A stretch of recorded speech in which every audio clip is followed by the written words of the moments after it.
question I get asked after I've explained to someone entity selections and then what is 280E and why they're subject to it is, how can I get around 280E? This sounds horrible. I can't be in business if I have 280E.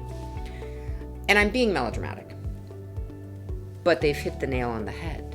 I really like it when that spark of understanding comes into the client's eyes, because they understand how serious this is. They understand how dedicated they need to be to the actual business of doing their business if the first thing they're trying to do is figure out how to get around something that's going to business kill them.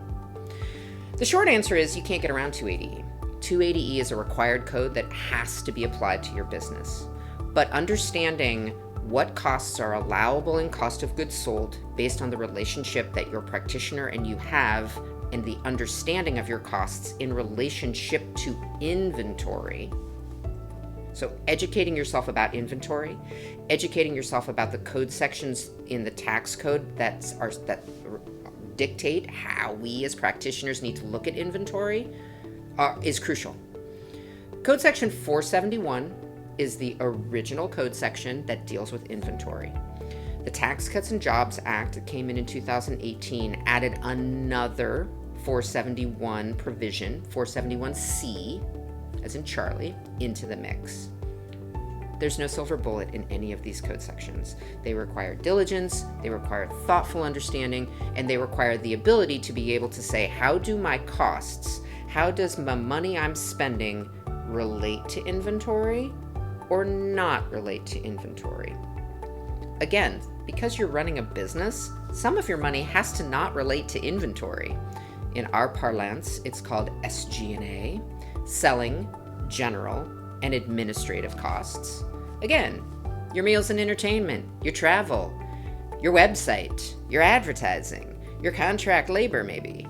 Those are the things that are the business of doing business. And what Congress does not like is the business you're doing. Those expenses are subject to 280E. How do you get around 280E? You don't spend your money in those areas as much as possible. You limit that.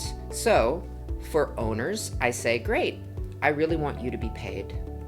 How about you do the janitorial function? Instead of charging that to someone else that can't do it? Or how about you lean in a little bit more in order to be able to understand where your business needs support and not spend the money on a consultant per se, or very expensive advertising when you might be able to get out there and do a little bit more of that yourself. There are definitely places you can't. There are places we must rely on the business of the world to help us do our business.